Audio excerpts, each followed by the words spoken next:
انداز تو حکمت برا پیارا محبت والا ہونا چاہیے جو قبول کرے.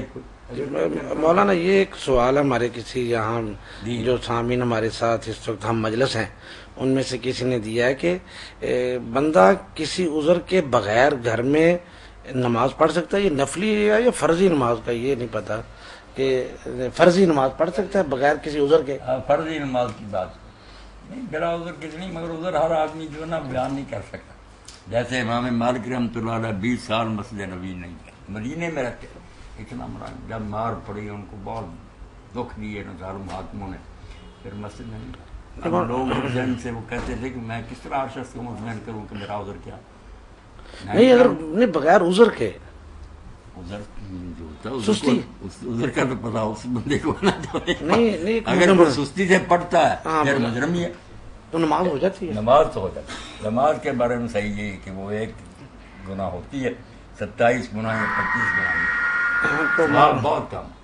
تو مولانا پیچھے رہنا بھی جرم ہی ہے, منافقوں کا کام تھا یا بیماروں کا, مگر ایسی باتیں جو ہر آدمی دوسروں کو مطمئن کر سکتا کہ کیا تھا. امام مالک آپ ان کی شر میں پڑے نہیں آتے مسجد نبی نے, وہ کہتے ہیں میں لوگوں کو کیا بتاؤں کیا ہوگا. نہیں ان کا تو چلو کوئی عذر ہے, لیکن ایک آدمی عادت ہی بنا لیتا ہے گھر میں. تو یہ روایت تو پتہ نہیں وہ حضرت علی سے کہتے ہیں لا صلاۃ لجار المسجد الا فی المسجد, کہ کیا اس کی شریعت ہے. بالکل ٹھیک, اللہ میں نظر یہ تو صحیح ہے کہ خوف نہ ہو یا کوئی ایسی چیز بیماری نہ ہو تو مسجد نہیں پڑھنی چاہیے. السلام علیکم و رحمۃ اللہ. السلام علیکم. جی مولانا صاحب ذرا یہ پوچھنا ہے کہ شب برات کے متعلق رات کو کہتے ہیں نا کہ عبادت کرنی چاہیے اور روزے رکھنے چاہیے, تو کیا واقعی روزے 3 رکھنے چاہیے اور عبادت کتنی کرنی چاہیے؟ اب آپ نے تو میری بہن 3 کا ذکر کر دیا نا, لوگوں نے تو ایک کا ہی صرف ذکر کیا تھا کہ حضرت علی رضی اللہ عنہ فرماتے ہیں رسول کریم علیہ السلام نے فرمایا کہ باقی دنوں میں تو آخری حصے رات میں اللہ تعالیٰ اترتے ہیں نیچے کے آسمان پر, اس رات تو مغرب کے وقت سے اتراتے ہیں, اعلان ہوتا رہتا بخش مانگو یہ مانگو. تو یہ تھا قوموا لیلا وصوموا نہارا, رات کو نفل پڑھو دن کو روزے رکھو. مگر یہ ایک دن کی جو بات ہے نا رات جاگنے کی اور روزے کی, یہ بھی جھوٹی ہے. حضرت علی نے بھی نہیں کہی, نہ رسول اللہ نے یہ فرمایا کوئی روزہ نہیں کوئی نماز نہیں, آرام سے جو نمازیں روزے آپ پہلے کر رہی ہیں وہ کریں, اس رات کو بھول جائیں. یہ شب برات نامی کوئی رات نہیں. اچھا یہ کہتے ہیں نا کہ زندگی کا کاٹا وعدہ, بالکل یہ جو کچھ سارا یہ تھا رمضان شریف میں جو لیلۃ القدر ہے, جس کا نام ہی لیلۃ القدر تھا, تقدیر کی رات, اس میں یہ سب کچھ ہوتا تھا. لوگوں نے وہاں سے اٹھایا اس لیلۃ البرات میں, یہ شب برات میں لے آئے. یہ غلط بات ہے, اس میں کچھ نہیں ہوتا. وہ شب قدر جو ہے وہ ٹھیک, وہ قرآن مجید میں اللہ کے رسول نے فرمایا. مولانا اس میں میں نے وہ بتایا تھا کہ یہ اگر اتنی روایتیں یک وقت آئیں پھر کوئی نہ کوئی اصل تو ہونی چاہیے. مطلب اتنے مختلف راویوں سے یہ روایت, تو بعض علماء کہتے ہیں ان میں بعض روایتوں کی تحسین بھی کی گئی. شاید مولانا صادق سیالکوٹی نے نا, مولانا صادق خلیل صاحب نے شاید کسی بعض روایتوں کی رد لکھا رسالہ نہیں, لیکن وہ کہتے ہیں کہ ان کو اگر کوئی اتنی روایتیں جو اکٹھی ہو جاتی ہیں تو ان کا نہیں. مولانا صادق علی رحمۃ اللہ علیہ نہیں کیا, انہوں نے مشکات دی اور اس میں بھی جو رسالہ الگ ہے. صرف علامہ البانی صاحب نے جو سلسلۃ الاحادیث سیاح اس میں وہ ساری اکٹھی کی ہیں. مانے اس میں یہ ضعیف ہے ضعیف ہے, ایک آدھ کو انہوں نے کہا حسن بھی ہے, کہتے ہیں ملا جلا کر کوئی بات معلوم ہوتی ہے. روزہ نہیں جاگنا نہیں, مگر اتنا معلوم ہوتا ہے کہ اس رات میں اللہ تعالیٰ سب کو بخش دیتا ہے سوائے شرک کرنے والے جن میں آپس میں بغض ہے. السلام علیکم. کہتے ہیں کوئی سب نہیں ثابت ہے. مولانا صاحب بات کاٹی گئی تھی کہ شبرات کا کوئی نہیں ہے, نہ رات کا نہ نفل کچھ نہیں ہے. اچھا یہ جو لوگ شبرات کہتے ہیں دیں اپنی بہوؤں کو دیں یا دینی چاہیے, جائز ہے کہ نہیں ہے؟ نہیں میری بہن یہ ساری باتیں غلط ہیں. آپ نے دینا بیٹیوں کو دوسرے جب بیت جائیں دے وہ تحفے تحف ہو تو رکھ بات, مگر یہ شب برات دینے جانا یہ کرنے جانا یہ کوئی شے نہیں. وہ یہ شاید مولانا حضرات نے وہ روایت کہ جو آدمی ایک روایت جھوٹی سی ہے کہ جو شب رات کو اپنے بچوں کو زیادہ پیسے دے گا پورا سال اس کے گھر میں پیسے آتے رہیں گے, یہ روایت صحیح نہیں ہے. یہ بنائی ہوئی بناوٹی روایت ہے. یہ بنائی نفل وغیرہ کا کوئی نہیں ہے, نہیں کچھ نہیں. اچھا اچھا مہربانی. یہ ہمارے نا بچپن میں تو ہمارے علاقوں میں یہ کرتے تھے. السلام علیکم. سن لیں پھر کیا. السلام علیکم جی.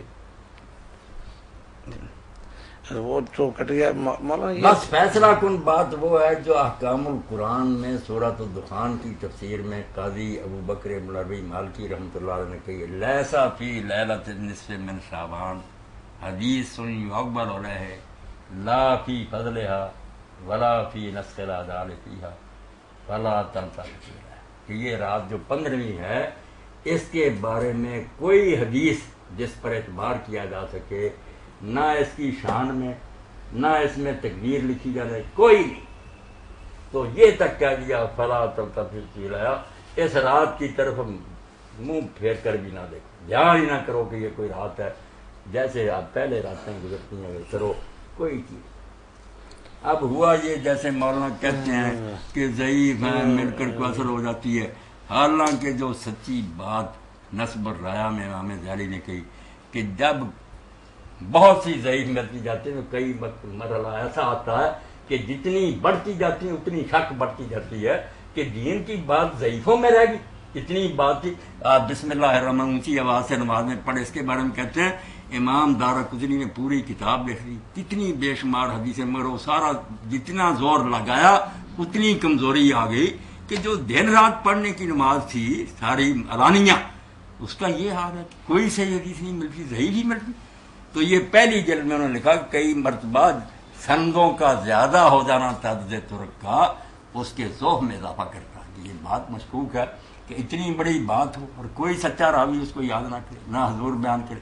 بخاری خالی، مسلم خالی، موطا خالی لے دے کر امام ترمذی ہے کہ لکھیں کہ رسول اللہ قبرستان میں، اور اس کے آگے ہی لکھ دیں کہ امام بخاری میرے استاد کہتے تھے ضعیف ہے، اس میں فلاں خرابی، 3-4 خرابیاں لکھ دی، کچھ نہیں پلے.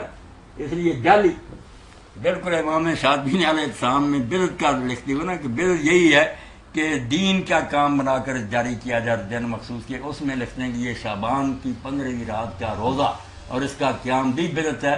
اور نیچے علامہ رشید رضا وہی حضرت علی والی روایت لے کر جو میں نے سنائی کہ اللہ اترا کہتے ہیں یہ واعظ اور قصاص لوگ ممبروں پر سناتے ہیں، دھوکہ نہ کھاؤ، یہ گمراہ کرتے ہیں لوگوں کو، یہ موضوع اور بالکل باطل ہے، کوئی اس چیز. السلام علیکم جی. السلام علیکم جی. وعلیکم السلام. وعلیکم السلام ورحمۃ عندلیہ والے سے نیز بات کر رہا ہوں. جی یہ ہے کہ نماز کتنے سال کی عمر میں بچے پہ فرض ہو جاتی ہے؟ اس کا تعلق میرے بھائی عمر سے نہیں. کئی بچے ہوتے ہیں عمر ان کی زیادہ بھی ہوتے ہیں مگر ان میں سمجھ نہیں ہوتی، کچھ تھوڑی عمر میں بڑے سمجھدار ہو جاتے ہیں. باقی جو اللہ کے رسول نے عام اصول بیان کیا کہ 7 سال کا ہو جائے تو اس کو پڑھنے کو کہو، 10 سال کا نہ پڑھے تو مار کر پڑھاؤ. یہ آپ نے بات اصولی فرمائی ہے.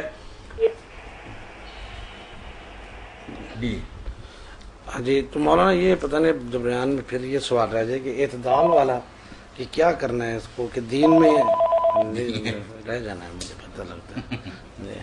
جی السلام علیکم ورحمۃ اللہ. جی وعلیکم السلام ورحمۃ اللہ صاحب. مفتی صاحب جی فرمائیں.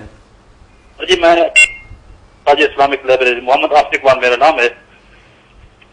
جی جی فرمائیں. یہ صحیفہ صادقہ کے بارے میں عرض کرنا تھا، یہ کس صحابی نے تیار کیا تھا؟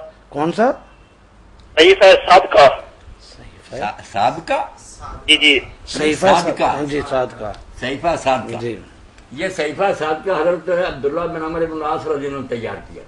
حضرت عبداللہ بن عمر، عمر اچھا عمر بن عاص، عمر بن العاص کے بیٹے جو نا عبداللہ، یہ بڑے عالم فاضل سے باپ تو جیسے بھی ہیں. عبداللہ بن عمر بن العاص جو تھے نا، اچھا اچھا عبداللہ بن عمر بن عاص، ٹھیک یہ ہے. میرے بھائی لکھتے تھے یہ رسول اللہ اصطلاح کا کیا معنی ہے؟ ہیں؟ اصطلاح نہیں آپ کی آواز نہیں سمجھے، آپ نے کیا لفظ بولا ہے؟ اصطلاحات. اصطلاحات. اصطلاحات جی جی کیا بول اصطلاحات بولتے ہیں. اصطلاحات تو یہی ہے کہ جو ٹرمز ہوتی ہیں کسی فن میں، جیسے کیمسٹری ہے، فزکس ہے، اسی طرح فقہ حدیث میں کچھ لفظ ہوتے ہیں نا جو علماء بولتے ہیں اور اس کا ایک خاص معنی ہوتا ہے، وہ اصطلاح کہلاتا ہے. اصطلاح یا مصطلح بھی اس کو کہہ دیتے ہیں کہ علماء نے طے کر دیا کہ یہ جو ہم بولیں گے اس کا معنی یہ ہوگا. اب غریب کا لفظ ہے، یہ حدیث کی اصطلاح میں آئے گا تو اس کا مطلب ہے جس کا راوی کسی دور میں صرف ایک ہو. اگر عام لغت میں ہوگا تو پردیسی غریب کہیں ہوگا جس کے پاس ویسے ہی. تو جو اصطلاح ہوتی ہے کہ کسی علم والوں نے